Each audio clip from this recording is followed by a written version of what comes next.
Hi friends, ಹೇಗಿದ್ದೀರಾ ಎಲ್ಲರೂ? I hope ಎಲ್ಲರೂ ಚೆನ್ನಾಗಿದ್ದೀರಾ. ಹಾಯ್, ನಾವಿವತ್ತು ನಮ್ಮ ಮೊದಲನೇ ಪಾದಯಾತ್ರೆಯನ್ನು ಸ್ಟಾರ್ಟ್ ಮಾಡಿದ್ದೀವಿ. ನಾವು ಸ್ಟಾರ್ಟ್ ಮಾಡಿರೋದು ಏಳ್ಗಳಿ ತಾಯಿ ಮಾಧವ ದೇವಸ್ಥಾನದಿಂದ. ತಾಯಿ ದರ್ಶನ ಮಾಡಿಕೊಂಡು ನಮ್ಮ ಜರ್ನಿನ ಸ್ಟಾರ್ಟ್ ಮಾಡಿದ್ದೀವಿ. ಮಾದಪ್ಪ ಸ್ವಾಮಿಗೆ ಜನಸಾಗರನೇ ಹರಿದು ಬರ್ತಿದೆ ನೋಡಿ ಸ್ವಾಮಿ. ಎರಡು ಕಣ್ಣು ಸಾಲ್ತಿಲ್ಲ ಆ ಜನಗಳನ್ನ ನೋಡೋಕ್ಕೆ. ಅದ್ರ ಜೊತೆ ನಾವು ಇದ್ದೀವಿ. ನಮ್ಮ ದೊಡ್ಡಪ್ಪ ನೋಡಿ ಫುಲ್ ರೆಡಿಯಾಗಿದ್ದಾರೆ.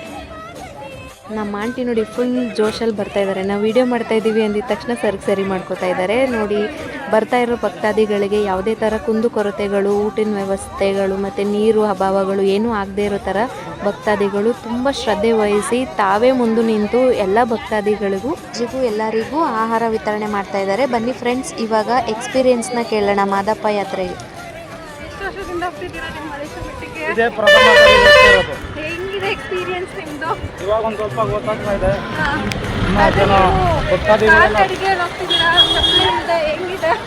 ಹೆಂಗಿದೆ ಅಂದರೆ ಇವಾಗ ಸ್ವಲ್ಪ ಅನುಭವ ಆಗ್ತಾ ಇದೆ.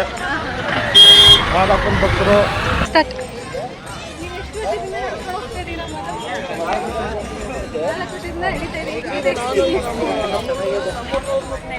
ನೀವು ಅನ್ಕೊಂಡಿರೋದೆಲ್ಲ ಆಗಿದ್ಯಾ? ಮಾದೇಶ್ವರ ನಿಮಗೆ ಕೊಟ್ಟಿದ್ದಾರ? ಓಕೆ ಮಾದಪ್ಪ, ಇವರು ನಮ್ಮ ದೊಡ್ಡಪ್ಪ ಅಂತ. ನೋಡೋಣ, ಇವ್ರು ನಂದಂತೂ ಮೊದಲನೇ ವರ್ಷ, ಇವರು ತುಂಬ ವರ್ಷದಿಂದ ಹೋಗ್ತಾ ಇದ್ದಾರೆ.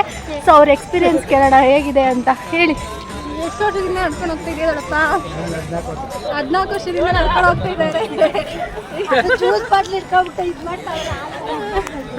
ಅದು ಈ ಉರಿ ಬಿಸಿಲಲ್ಲಿ ನೋಡಿ, ಅವರು ಏಜ್ ಜಾಸ್ತಿ ಆದ್ರೂ ಎಷ್ಟು ಜೋಶ್ ಇದೆ ಅಲ್ವಾ? ನಮಗೆ ಏಜ್ ಕಮ್ಮಿ ಆದರೂ ಜೋಶ್ ಇಲ್ಲ. ಅವರು ನಮಗೆ ಸ್ಫೂರ್ತಿ ಅಂತ. ಈ ವರ್ಷ ನಾನು ಫಸ್ಟ್ ಇಯರ್ ಬಂದಿದ್ದೀವಿ, ಅಷ್ಟೇ ಜೋಶಿಂದ. ನೋಡೋಣ ಇದೇ ಜೋಶ್ ನನಗೆ ಲಾಸ್ಟ್ವರೆಗೂ ಇರುತ್ತಾ ಇರಲ್ವ ಅಂತ. ಮಾದೇಶ್ವರಂಗೆ ಓಕೆ ಫ್ರೆಂಡ್, ಜ್ಯೂಸ್ ಕುಡಿದು ಮಜ್ಜಿಗೆ ಕುಡಿದು ನಮ್ಮ ಯಾತ್ರೆನ ಮುಂದುವರಿಸೋಣ ನೋಡಿ. ನೆಕ್ಸ್ಟ್ ನಾವೀಗ ಸಂಗಮ ವನ್ಯವಲಯಕ್ಕೆ ಕಾಲಿಡ್ತಾ ಇದ್ದೀವಿ ನೋಡಿ ಫ್ರೆಂಡ್ಸ್. ಬನ್ನಿ ಫ್ರೆಂಡ್ಸ್, ಎಲ್ಲರೂ ಆರೆಂಜ್ ತಿನ್ನೋಣ. ತುಂಬ ಸ್ವೀಟಾಗಿದೆ. ಕಾಡು ನೋಡ ಬಂದೆ, ಅಲ್ಲಿ ಆನೆ ಕಂಡೆ. ಬಟ್ ಆನೆ ಕಾಣಿಸಿಲ್ಲ, ಆನೆ ಲದ್ದಿ ಮಾತ್ರ ಕಾಣಿಸ್ತು ಫ್ರೆಂಡ್ಸ್. ನೋಡಿ ನೀವು. ಮತ್ತು ಏನೇ ಪ್ರಾಬ್ಲಮ್ ಆದರೂ ಆ್ಯಂಬುಲೆನ್ಸ್ ವ್ಯವಸ್ಥೆ ಕೂಡ ಮಾಡಿದ್ದಾರೆ ನಮ್ಮ ಸರ್ಕಾರ. ಎಷ್ಟು ಗ್ರೇಟ್ ಅಲ್ವಾ? ನನ್ನ ಫೀಲಿಂಗ್ಸ್ನ ಭಕ್ತಾದಿ ಅರ್ಥ ಮಾಡಿಕೊಂಡು ನನಗೋಸ್ಕರ ಐಸ್ ಕ್ರೀಮ್ ಕೊಟ್ಟರು. Thank you. ಪಾದಯಾತ್ರೆ ಮಾಡ್ತಾ ಟೈಮ್ ಹೋಗಿದ್ದೇ ಗೊತ್ತಿಲ್ಲ ಫ್ರೆಂಡ್ಸ್. ಆಲ್ರೆಡಿ ಊಟ ಟೈಮ್ ಆಗಿದೆ. ನಮಗೋಸ್ಕರ ಭಕ್ತಾದಿಗಳು ಊಟ ಕೂಡ ರೆಡಿ ಮಾಡಿದ್ದಾರೆ. ಬನ್ನಿ ಫ್ರೆಂಡ್ಸ್, ಊಟ ಮಾಡೋಣ. ಅದು ಏನು ಊಟ ಅಂತೀರಾ? ಸೂಪರ್ ಊಟ. ನಾಟಿ ಹಸುವಿನ ಮಜ್ಜಿಗೆ ಸೂಪರಾಗಿತ್ತು.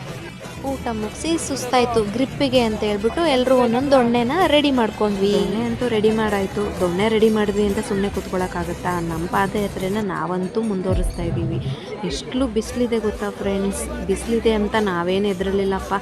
ಮಾದಪ್ಪನ ಉಗೆ ಆಡಿಕೊಂಡು ನಮ್ಮ ಪಾದಯಾತ್ರೆನ ಮುಂದುವರಿಸ್ತಾ ಇದ್ದೀವಿ. ಹಾಗೆ ಜೊತೆಗೆ ಪಾದಯಾತ್ರೆ ಮಾಡ್ತಾ ಮಾದಪ್ಪನ ಕಥೆಗಳು, ಸಾಂಗ್ಸ್ಗಳು ಎಲ್ಲನೂ ಕೇಳ್ತಾ ನಮ್ಮ ಪಾದಯಾತ್ರೆನ ಮುಂದುವರಿಸ್ಕೊಂಡು. ಪಾದಯಾತ್ರೆ ಮಾಡೋರಿಗೆ ಒಂದು ಟಿಪ್ಸ್ ಹೇಳ್ತೀನಿ ಫ್ರೆಂಡ್ಸ್. ಏನು ಗೊತ್ತಾ? ಈ ಥರ ಒಂದು ಕ್ಯಾಪು ಮತ್ತು ನಾವು ದೊಣ್ಣೆ ಮಾಡ್ಕೊಂಡ್ವಲ್ಲ, ಆ ಥರ ಒಂದು ದೊಣ್ಣೆ ಮಾಡ್ಕೊಳ್ಳಿ. ಯಾಕಂದರೆ ತುಂಬ ಯೂಸ್ ಆಗುತ್ತೆ. ಫುಲ್ಲು ಬಿಸಿಲಿದೆ, ಬಿಸಿಲು ಮುಖಕ್ಕೆ ಹೊಡಿತಾ ಇದೆ. ಈ ಥರ ಹಾಕ್ಕೊಳ್ಳೋದ್ರಿಂದ ಮುಖಕ್ಕೆ ಬಿಸಿಲು ಹೊಡೆದು ತಪ್ಪುತ್ತೆ ನೋಡಿ ಫ್ರೆಂಡ್. ಅಂತೂ ಇಂತೂ ನಮ್ಮ ಕಾವೇರಿ ಮಡಲಿಗೆ ಬಂದಾಯಿತು ನಾವು. ನೋಡಿ ಫ್ರೆಂಡ್ಸ್, ಅಮ್ಮ ಕಾವೇರಮ್ಮ ಎಷ್ಟು ಪ್ರಶಾಂತವಾಗಿದೆ, ಎಷ್ಟು ಚೆನ್ನಾಗಿ ಹರಿದಾಡ್ತಾ ಇದ್ದಾರೆ. ತುಂಬ ನೀರು ಕಮ್ಮಿ ಇದೆ. ಲಾಸ್ಟ್ ಇಯರ್ ತುಂಬ ನೀರಿತ್ತಂತೆ ಫ್ರೆಂಡ್ಸ್. ಈ ಇಯರು ನಾನು ಬಂದಿದ್ದೀನಿ ಅಂತ ಅಲ್ವಾ, ಅದಕ್ಕೆ ಈ ಸತಿ ನೀರು ಕಮ್ಮಿ ಇದೆ. ಮರಳು ನೋಡಿ, ನಡೆಯೋಕ್ಕೆ ಆಗ್ತಾಯಿಲ್ಲ ಫ್ರೆಂಡ್ಸ್. ದೊಣ್ಣೆ ಹಿಡ್ಕೊಂಡ್ರೂ ನಡೆಯೋಕ್ಕಾಗ್ತಾಯಿಲ್ಲ, ಅಷ್ಟು ಮರಳಿದೆ ನೋಡಿ ಫ್ರೆಂಡ್ಸ್. ನಾವು ಕೂಡ ಕಾವೇರಿ ನದಿನ ದಾಟೋಣ ಅಂತ ರೆಡಿಯಾಗಿದ್ದೀವಿ. ಈ ದಡದಿಂದ ಆ ದಡಕ್ಕೆ ನಾವು ಇವಾಗ ಹೋಗಬೇಕು. ಅದನ್ನು ಯಾವ ಥರ ಹೋಗಬೇಕು ಅಂದರೆ, ಅರಣ್ಯ ಇಲಾಖೆಯವರು ಒಂದು ಮಾರ್ಗ ಮಾಡಿರ್ತಾರೆ. ಆ ಮಾರ್ಗ ಏನಂದರೆ, ಈ ದಡದಿಂದ ಆ ದಡಕ್ಕೆ ಒಂದು ದಾರ ಕಟ್ಟಿರ್ತಾರೆ ಫ್ರೆಂಡ್ಸ್. ಆ ದಾರ ಹಿಡ್ಕೊಂಡೇ ಹೋಗಬೇಕು. ಯಾಕಂದರೆ ಅದು ನಮ್ಮ ಸೇಫ್ಟಿಗೋಸ್ಕರ. ಅವರು ಎಲ್ಲಿ ಆಳ ಇದೆ, ಎಲ್ಲಿ ಆಳ ಇಲ್ಲ ಅಂತ ಅವರು ವೆರಿಫೈ ಮಾಡಿ ಜನರ ಸುರಕ್ಷತೆಗಾಗಿ ಈ ದಾರನ ಕಟ್ಟಿದ್ದಾರೆ. ಸೊ ನಾವು ಆ ನಿಯಮನ ಪಾಲನೆ ಮಾಡ್ತಾ ಇದ್ದೀವಿ ಫ್ರೆಂಡ್ಸ್. ಎಲ್ಲರೂ ಕೂಡ ಇದೇ ಜಾಗದಲ್ಲೇ ಬನ್ನಿ. ಎಲ್ಲರೂ ಸುರಕ್ಷಿತವಾಗಿರಬೇಕು, ಮಾದಪ್ಪನ ದರ್ಶನ ಮಾಡಬೇಕು ಅನ್ನೋದೇ ಎಲ್ಲರ ಆಸೆ. ನಾವು ಕೂಡ ಅದೇ ಮಾರ್ಗದಲ್ಲಿ ಹೋಗ್ತಾ ಇದ್ದೀವಿ. ದೊಣ್ಣೆ ಕೂಡ ಇಟ್ಕೊಂಡಿದ್ದೀನಿ ನಾನು, ಗ್ರಿಪ್ ಅಂತ. ಈ ಸಲ ಅಷ್ಟೊಂದು ನೀರೇನಿಲ್ಲ, ಯಾರೂ ಎದುರೋ ಅವಶ್ಯಕತೆ ಇಲ್ಲ ಫ್ರೆಂಡ್ಸ್, ಆರಾಮಾಗಿ ನದಿಯಲ್ಲಿ ಬರ್ಬೋದು. ಬಟ್ ಹುಷಾರಾಗಿ ಬನ್ನಿ, ತುಂಬ ನೀರೆಲ್ಲ ಪಾಚಿಯಾಗಿದೆ, ಜಾರ್ತಾ ಇರುತ್ತೆ. ಹಗ್ಗ ಹಿಡ್ಕೊಂಡು ಸೇಫ್ಟಿಯಾಗಿ ಬನ್ನಿ, ಯಾರೂ ಏನು ಅಪಾಯ ಮಾಡ್ಕೋಬೇಡಿ, ಓಕೆನಾ. ಮತ್ತು ನಮ್ಮ ಅಜ್ಜಿ ನನಗೆ ಯಾವಾಗಲೂ ಹೇಳ್ತಾಯಿದ್ರು ಏನಂದರೆ, ಮಹದೇಶ್ವರನ ದೇವಸ್ಥಾನಕ್ಕೆ ಹೋಗೋರಿಗೆ ಮನೆ ಮೇಲೆ ಅರಿವೆ ಇರಲ್ವಂತೆ.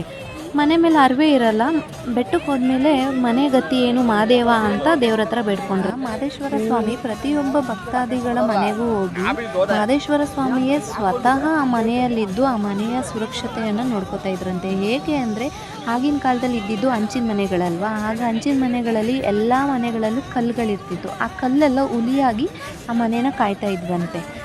ಇದು ಸ್ಟೋರಿ, ಇದು ನನಗೆ ನಮ್ಮ ಅಜ್ಜಿ ಹೇಳಿರೋದು. ಇದು ನಿಜ ಅನಿಸುತ್ತೆ ನನಗೇನೋ, ನಿಮಗಂತೂ ನಿಜ ಅನಿಸಿದ್ರೆ ಕಮೆಂಟ್ ಮಾಡಿ ಫ್ರೆಂಡ್ಸ್. ಕಾವೇರಿ ಮುಂದೆ ದಾಟ್ಕೊಂಡು ಆ ದಡದಿಂದ ಈ ದಡಕ್ಕಂತೂ ಬಂದಾಯಿತು ಫ್ರೆಂಡ್ಸ್. ಇವಾಗ ನಾವು ಏನು ನೋಡ್ತಾ ಇದ್ದೀವಿ ಅಂತಂದರೆ, ಎಲ್ಲ ಭಕ್ತಾದಿಗಳು ಸುರಕ್ಷಿತವಾಗಿ ಆ ದಡದಿಂದ ಈ ದಡಕ್ಕೆ ಬಂದು ಅವರು ತಂಗೋದಕ್ಕೆ ಎಲ್ಲನೂ ಜಾಗ ಹಿಡ್ಕೊಂಡು ಅವರವರು ಮಲ್ಕೋತಾ ಇದ್ದಾರೆ ಫ್ರೆಂಡ್ಸ್. ನಾವು ಕೂಡ ಜಾಗ ಹುಡ್ಕೊಂಡು ಹೋಗ್ತಾ ಇದ್ದೀವಿ. ನಮ್ಗೆ ಸೆಟ್ ಆಗೋ ಥರ ಜಾಗ ಎಲ್ಲೂ ಸಿಗ್ತಾ ಇಲ್ಲ ಫ್ರೆಂಡ್ಸ್, ಹುಡುಕ್ತಾನೇ ಇದ್ದೀವಿ. ನಮ್ಮ ಜೊತೆ ಬಂದಿರೋರು ಹುಡುಕ್ತಾ ಇದ್ದಾರೆ, ನಾವಿಬ್ಬರು ನೋಡಿ ತರಲೆ ವಿಡಿಯೋ ಮಾಡ್ಕೊಂಡು ಹಿಂದೆ ಹೋಗ್ತಾ ಇದ್ದೀವಿ. ನಮ್ಮ ಭಕ್ತಾದಿಗಳು ಅಷ್ಟೇ ನಮ್ಮನ್ನು ನೋಡಿಕೊಂಡು ಯಾರಪ್ಪ ಇವರು ವಿಡಿಯೋ ಹಿಂಗೆ ಮಾಡ್ತಿದ್ದಾರೆ ಅಂತ ಎಲ್ಲರೂ ನೋಡ್ತಾ ಕಮೆಂಟ್ಸ್ ಮಾಡ್ತಾ ಹೋಗ್ತಾ ಇದ್ದಾರೆ ಫ್ರೆಂಡ್ಸ್. ನೋಡಿ, ಜನ ಸಾಗರನೇ ತುಂಬಿ ಹರಿದು ಬರ್ತಾ ಇದೆ ಫ್ರೆಂಡ್ಸ್ ನದಿಯಲ್ಲಿ, ಎಷ್ಟು ಚೆನ್ನಾಗಿದೆ. ನಾವು ಫ್ರೆಶ್ ಅಪ್ ಆಗಿಬಿಟ್ಟು ಗಂಗಮ್ಮ ಪೂಜೆ ಮಾಡೋಣ ಅಂತ ನಾವು ನದಿಯಲ್ಲಿ ಸ್ವಲ್ಪ ಆಟ ಆಡೋಣ ಅಂತ ಬಂದಿದ್ದೀವಿ. ತುಂಬ ಭಯ ಆಗ್ತಾಯಿದೆ, ಆದರೂ ಇರಲಿ ಅಂದ್ಬಿಟ್ಟು ಒಂದೇ ಒಂದು ಕ್ಲಿಪ್ ತೊಗೊಂಡಿದ್ದೀವಿ ಫ್ರೆಂಡ್ಸ್. ನಾವಂತೂ ನೀರಲ್ಲಿ ಸ್ನಾನ ಮಾಡಿದ ತಕ್ಷಣ ಎಷ್ಟು ಬೆಳ್ಳಗಾಗಿದ್ದೀವಿ ನೋಡಿ ಫ್ರೆಂಡ್ಸ್, ಅಲ್ವಾ? ನಿಮಗೂ ಅನಿಸಿದ್ರೆ ಕಮೆಂಟ್ ಮಾಡಿ. ನಾವಂತೂ ತುಂಬ ಎಂಜಾಯ್ ಮಾಡಿದ್ದೀವಿ ನೀರಲ್ಲಿ, ಸೂಪರಾಗಿತ್ತು ಫ್ರೆಂಡ್ಸ್. ಇಳಿಯೋವರೆಗೂ ತುಂಬ ಚಳಿ ಆಗ್ತಿತ್ತು, ಇಳಿದ್ಮೇಲೆ ಏನೂ ಅನಿಸಿಲ್ಲ ಫ್ರೆಂಡ್ಸ್, ಚೆನ್ನಾಗಿತ್ತು ನೀರು, ತುಂಬಾ ಖುಷಿ ಆಯಿತು ಫ್ರೆಂಡ್ಸ್. ನಮ್ಮದಂತೂ ಸ್ನಾನ ಆಯಿತು ಫ್ರೆಂಡ್ಸ್. ಸ್ನಾನ ಮಾಡಿ ಗಂಗಮ್ಮ ಪೂಜೆ ಮಾಡಿಕೊಂಡು ನಾವು ರೆಡಿಯಾಗಿ ಬಂದ್ವಿ. ಸಾರಿ ಫ್ರೆಂಡ್ಸ್, ಗಂಗಮ್ಮ ಪೂಜೆ ಮಾಡುವಾಗ ಒಂದು ಕ್ಲಿಪ್ ತೊಗೊಳಕ್ಕಾಗಿಲ್ಲ. ಸೊ ಈಗ ಫ್ರೆಶ್ ಅಪ್ ಆಯಿತು, ಊಟಕ್ಕೆ ಹೋಗೋಣ ಅಂತ ಊಟಕ್ಕೆ ಹೋಗ್ತಾ 6 ಗಂಟೆ ಮೇಲೆ ಮುಂದೆ ಪಾದಯಾತ್ರೆ ಮಾಡೋಕ್ಕೆ ಬಿಡಲ್ವಂತೆ ಫ್ರೆಂಡ್ಸ್. ಸೊ ಅದಕ್ಕೆ ನಾವು ಇವತ್ತು ರಾತ್ರಿ ಇಲ್ಲೇ ತಂಗ್ತಾ ಇದ್ದೀವಿ. ನೋಡಿ, ನಾವಂತೂ ಜಾಗ ಹುಡ್ಕಾಯ್ತು ಮತ್ತು ಬೆಂಕಿನೂ ಹಾಕಾಯ್ತು ಚಳಿಗೆ. ಮೊದಲನೇ ದಿನದ ಪಾದಯಾತ್ರೆ ಮುಗಿದಿದೆ ಫ್ರೆಂಡ್ಸ್. ಇವಾಗ ಮಲ್ಗಕ್ಕೆ ಟೈಮ್ ಆಗಿದೆ. ನಾಳೆ ಸಿಗುವ ಮತ್ತೆ. ಬಾಯ್, ಗುಡ್ ನೈಟ್.